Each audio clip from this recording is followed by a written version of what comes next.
Let's look at Psalm 23, the verse 1 to 6. Psalm 23, the verse 1 to 6. Yeah, let's go. Psalm 23, verse 1 to 6. Mm-hmm. The Lord is my shepherd. The Lord is my shepherd. I have everything I need. I love that version. The Lord is my shepherd. No matter anything that happens in life, I know that my Lord is me, my shepherd. Therefore, He will lead me to go through any place that I want to go to. Hello? Right. He said, I will not lack anything. I will not want anything. I will not need anything. I have everything I need. I have everything that I need. He lets me rest in the field of green grass. He lets me rest in the field of green grass. And leads me to quiet pools of fresh water. And lead me to quietness or quiet places which have fresh waters. He gives me new strength. He gives me new strength day by day. He guides me in the right path. He guides me in the right path. As He has promised. As He has promised. He has promised and He will never fail. I will adore Him. I will adore Him. He has what promised and He will never fail. His faithfulness is forever sure and His faithfulness is forever sure. Amen. God has promised you He will change your life. Believe it. Take it. Hold it. Live it. No matter what the matter is, know that God has given you a promise. He has promised you, and no matter what it will manifest. Amen. Praise the Lord. Hallelujah. Just believe it. Hold on to it. It will not fail you. Let's go. Even if I go through the deepest darkness. Even if I go through the deepest darkness, it will not what?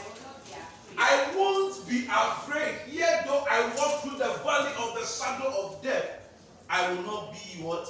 Afraid. So now tell me, what's going to stand before you? What's going to stand before you? Are you going through challenges? He's with you. The reason why the challenge is still there is because you have not realized that God is with you. The reason why you are still going what you are going through is not, you've not come to the realization that I am working with a host of angels. The moment you come to the realization, heaven opens for you. Oh, amen. Amen. Are we here? Yes. Amen. Amen. Please, can I get a seat here for her? I really do that for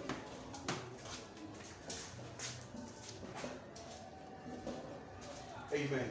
Amen. Yes, let's finish. Do Psalm 6. I will not be afraid. I will not be afraid, For you are with me. for you are with me. Your shepherd rod and staff protects me. Your shepherd rod, the rod there stands for direction, pointing a road, pointing the right way for you. You get it now. So it says that your rod, they comfort me, which means your rod always makes sure that if I'm going to the wrong path, the rod will direct me and bring me to the right path. Amen. That is why I say when you spare the rod, so when you are being corrected, it's not something for you to get upset.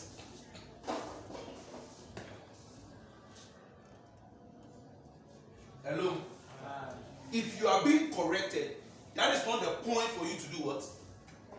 To get upset, to get angry. You act in a different manner. No. No. The child you love is what? Please watch the kids so that they don't misuse the things. The child you love is the him or her is the one that you do what? You correct. Exactly. The one you don't say Jano. Is that not it? Yes. So when your father tells you, Major, that's the time you should start crying. Amen. Amen. Are you at 6? Let's go. Prepare a banquet for me. He prepared a banquet, which means a feast. As in, it should be celebrated. Where all my enemies can see me. Where my enemies can see me. I pray, wherever your feet are tread, God will cause an explosion of blessing in your life. Amen. That even your enemies who says you can't make it, they will stand there to see your breakthrough. They will stand there to see your upliftment. Amen. They will stand there to honor you in the mighty name of Jesus. Amen. Yeah. You welcome me as an honored guest. You welcome me as an honored guest. Amen. And fill my cup to the fullest. And fill my cup to the fullest. Amen. Amen. I just want you to understand this, that in the wisdom of God, no woman can conceive alone. Is that not it? Can you conceive alone? Oh, are you sure? Mary conceived alone. Or Mary didn't conceive alone. Okay. So a man, you can leave. Hey, come on, move. Or you go. Please, I need your attention. If no man or no woman can conceive alone, which means you need somebody, is that not it? Yes. You automatically need a man as a woman. As a man, you automatically need what? A woman. So if God is telling you that He's with you, which means He has already made a provision for you. Are we okay? Even Mary to conceive, God have made it clear unto us that the Holy Spirit was the one who deposited the baby there. Which means the Holy Spirit, you need the Holy Spirit before you get a baby. You are praying, oh God, I need a buoyant financial breakthrough.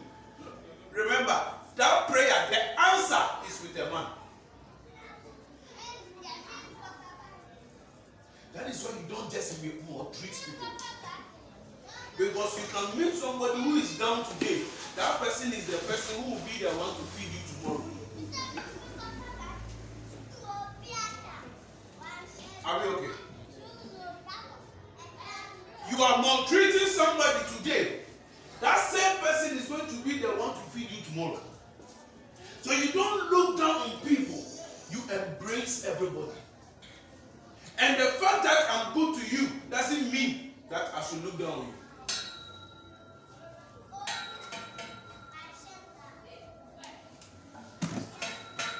Hey. So, every person needs somebody in life. Are we okay? No matter what, you need somebody to care for you. You need somebody to take care of you.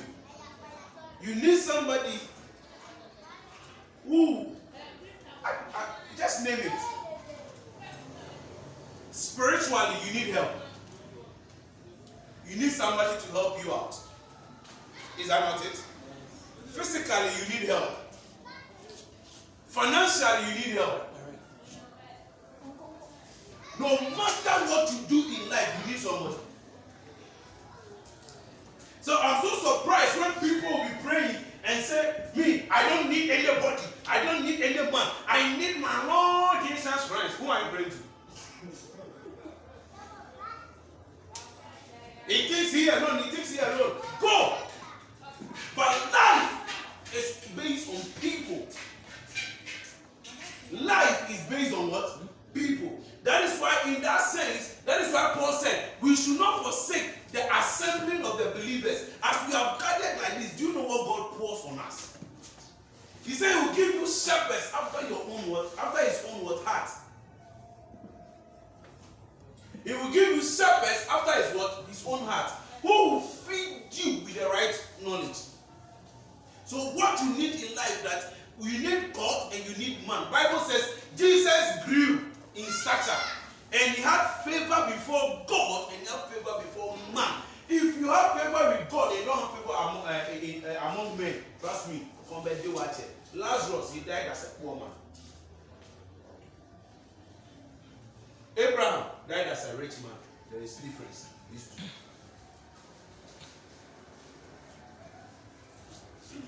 There's difference. You need somebody in life. You stop acting as if you don't need anybody. I pray men, women that will come close to you will be happy to be around you in the name of Jesus. Amen. People must be around you. You need people. Even if you, ladies and gentlemen, let me announce to you. Do you know if you kill all your enemies, you can't live long yourself? But he said, I will set a table before you in the presence of. So, even if you kill all your enemies, there won't be any celebration for you.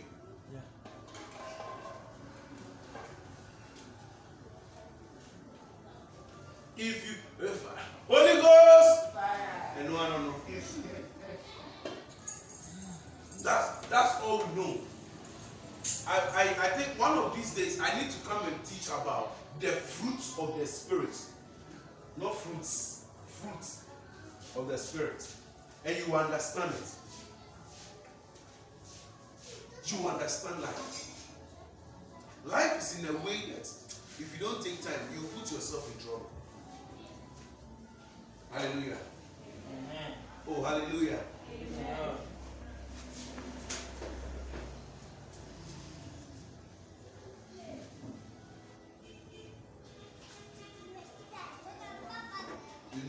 You need to be cared for, raised and taught well, to be disciplined in so many things. Amen. So as a child, you need to go through all this. Your child, you make sure you correct, you take care of your child. Is that not it? You take care of the child. You make sure the feeding, everything aspect is okay with the child. Is that not it? The clothes, everything. When the child is sick, you make sure you take care of the child so that the child will be well. When the child is weak, you make sure that you raise the child to be strong. Is that not it? Your mindset towards the child is always good and okay. Are we okay?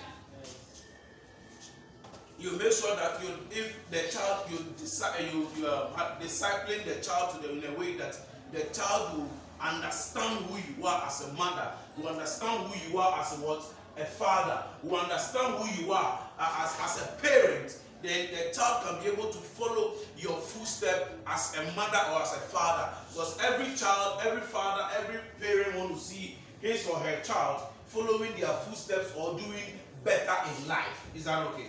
So in life, all that you need is that the child needs the mother, and the mother also needs the child. The mother is looking for the child to help her in the kitchen, to make sure to take care of the house. Yeah. The father is waiting and looking at the young man to grow and become a strong young man who can also help him if he wants to carry something even in the house. Is that not it? Yeah. So as a child, you need to be a child needs to be taught so many things, so that the child can be responsible in life. Amen. So is the church. In the same way as what? The church. We come to church that we will be fed from the pulpit. We take care of you for your life to be okay. Is that not it? And I'm like, what? Yeah. The church makes sure that your life always moves in the right place. When things are not going well, you rather put burden on the leaders. Because honestly, no amount of any money somebody can give you will help your life.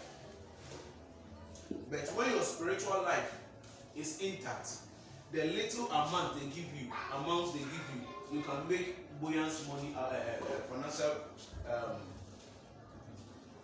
investment out of it for you to get a massive breakthrough. Am I lying? Yeah. So it is not the amount of money that comes that is needed. It is how well you are being fed through the Spirit. Amen. That is why you should not sit in the house. Because if that is why you should not stay in the house. Because when you come to church, this is a place that you should have fellowship.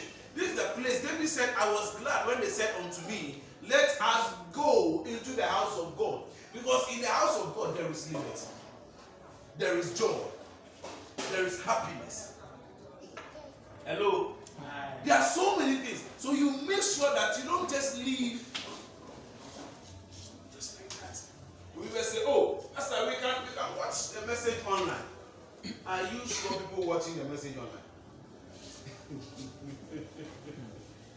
No, are you sure people are watching online? You be going through your Facebook, you see a preacher preaching on Crawford, they tithe me offering. You understand? Release prayer for up. Then you be watching. But the moment you see nude, you watch it break. Then you come back. Then you check. Then you zoom. You enlarge. Open and wide. Then now you close. Then you go minimum. Then you turn left and right. You check everything because you want to be sure so that you can be able to talk it well. When it's about ball that you have watched already, and you just see how the ball was played, how Ronaldo, and you gave the ball to the kind of I did Ronaldo somebody.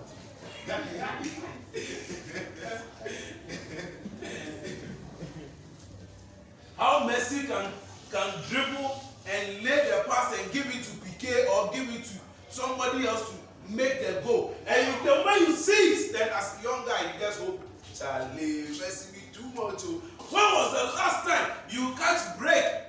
Charlie, Pastor, you are talking sense. When? When guys gather, it's two things, football and women. When ladies gather, two things, men. Gossip. Men and gossip. Hardly will you see. Me, if you come to me, I'll be boring to you. Those who know me, I don't know how to. The next thing you see, no, let's open, you yourself, give the Bible to you. Open to this place. How do you understand it? By the time we leave today, the whole day, I can't answer. So I wouldn't be interesting to you. Somebody called me this John. Amen. Let me see what I'm saying. So let's look at why is it important to come to together as brethren. Say Abba, sorry. Now be a fine boy, fine girl. Why are we here? Why is it so important that we come here? Number one, it shows your love for God.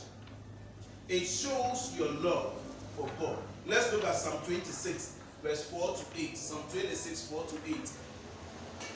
I want to ask, can I ask you a question?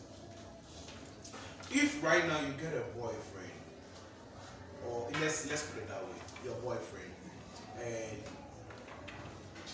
you don't go to your boyfriend, you don't hear from him, he doesn't come to you, he doesn't even call you, the two of you don't text, you don't visit each other, you don't meet at corners, do you think that relationship will work? It will not work. Oh, how? Oh, but you love each other. But you love the guy, don't you? And the guy also loves you. Without communication, it can't work. Oh, I don't believe. Bennis, is it true? Yes. How?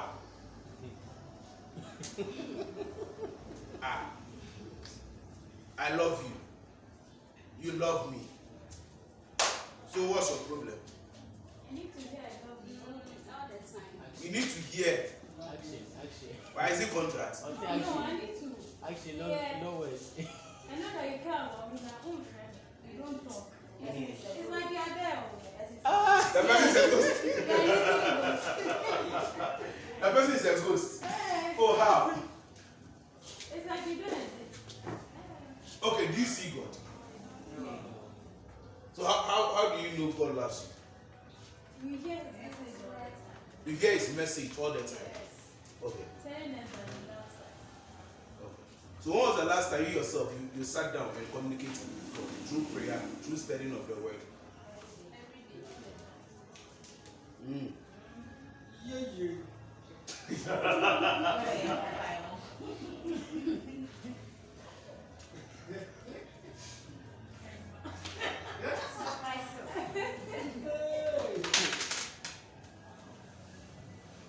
Every day. It's Psalm 26, verse 4 to 8. I don't want to go anywhere. As I will start pointing some people who are lying right now.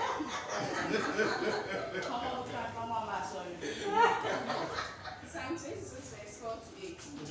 I do not keep company with worthless people.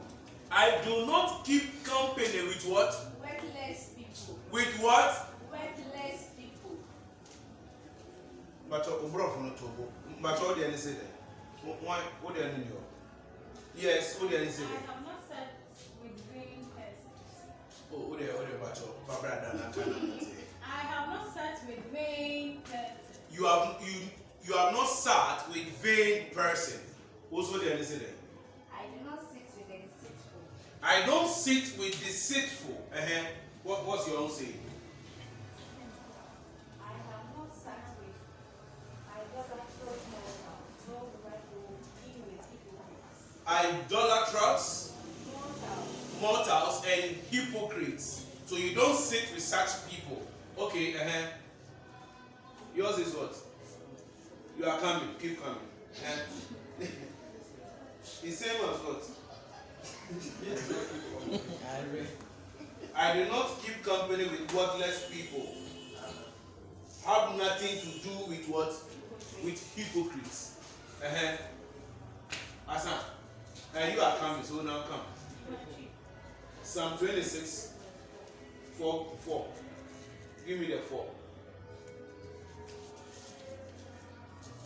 We have deliverance. Ima, what do you need say there? All the best. Ahwa na de baba. Many people who enter Mini ni pe hunu entena. I love that one. na many are confused in shame. Na mini nya atwomfo enye den enhie. And which kind of people do you sit with? Your first question to you. Don't answer me, answer yourself. Do you sit with people who condemn other people? What type of people do you associate yourself with as a Christian?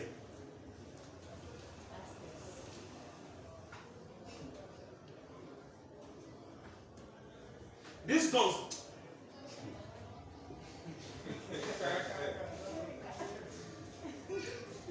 No, I mean sometimes I wonder. You woke me up at 12 a.m. Call me to meet you up along the way.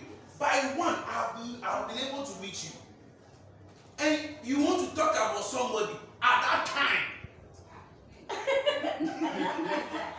I just look at the person and I told the person, listen, whatever you hear about me is true. Whatever you even imagine is true. Whatever you think is true. Whatever you say about me is true. But after you are finished, please pray for me so that I'll be a better person like you. Merci. I told the person in the face.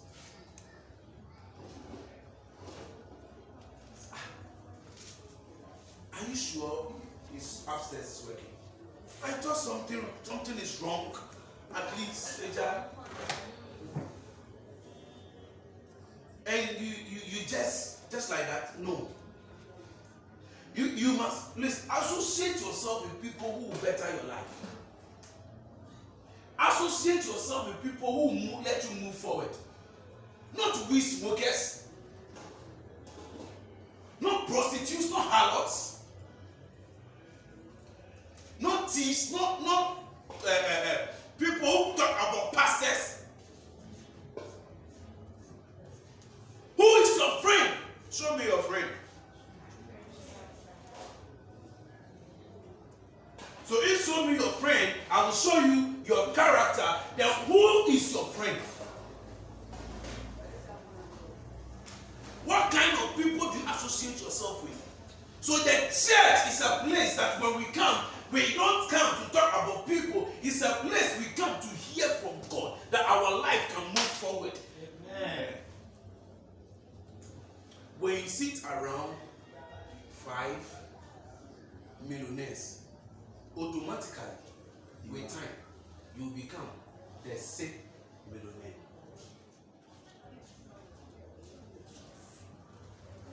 When you sit with wise men, 5 of them, one on,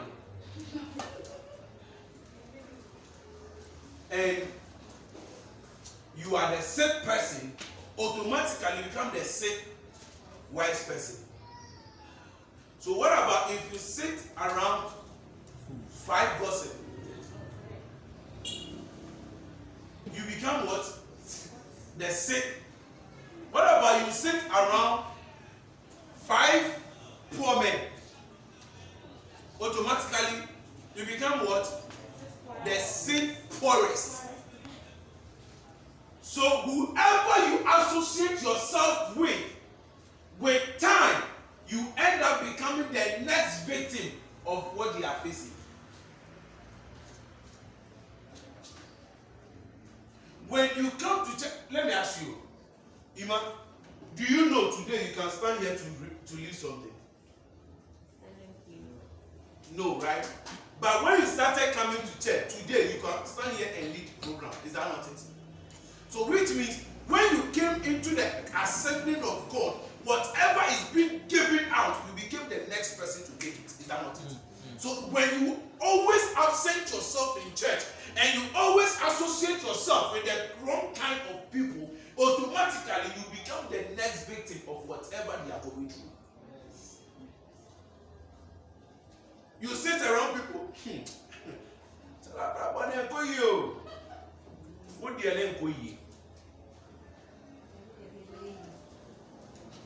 And your man.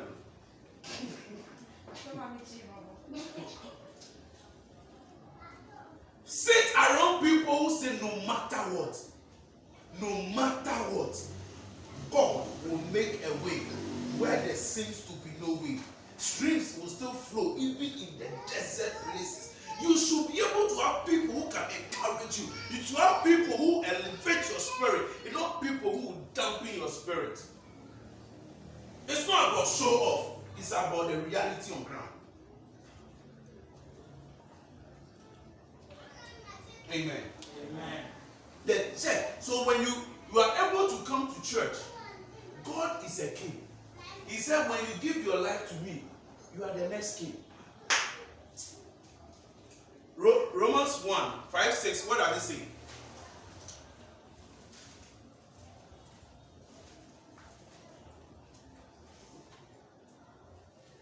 Oh. Where's my reader? Revelation chapter 1. Revelation chapter 1. Revelation chapter 1. Revelation. You want to know the Bible? Revelation I'm not going to you. Chapter 1 verse 6. 5 and 6. 5 and 6. Go. Let's go. And from Jesus Christ, the faithful witness, the first to be raised from dead. And Wait. Jesus. First, right? Raised from what? the dead. Dead. So no matter what, when you also die, there is a possibility you are the next person to be raised. Because Jesus is the one who was raised, the first person to be raised from the dead. Your poverty has gone down, down, down to become, even the poor people are calling you poor. Don't worry. Jesus is the next person who became poor that you might be rich. So when they say you are poor, Jesus has already taken your poverty. Therefore, you are no more poor. Poverty is not when you don't have money. Poverty is when you are visionless. Don't let the worldly people confuse you. Let's go on. And who is also the ruler of the kings of the world. And who is also the kings or the ruler of the kings of the world? He loves us. He loved us. And by his sacrificial death. And by his sacrificial death, He has freed us from our he sins. has freed us from our sins. And made us a kingdom of priests to serve his God and Father. Hold on. Who is the first priest? Christ. Who is the first priest? Christ. Oh, are you here at Gongo? Who is the first priest? Christ. Jesus Christ. So he says he has saved you and made you what? Priest. He has made you what? Priest. Okay. So Christ is priest. When you came in contact, you became the next what? Priest. Let's go. The next one. To Jesus Christ be the glory and power forever and ever. Verse 7. Oh, is that what your version says? There's another version that says that. And made us a kingdom of priests. He has made a king. Okay, wait. He has made. Other version says he has made us kings and priests and unto God. Read your own for me. I read. He has made us kings and priests. So who is the king of kings? Come to me. Who is the king of kings? Christ, isn't it? Christ is the king of kings, isn't it? And now he has made you also what? A king. So which means when you came in contact with the king of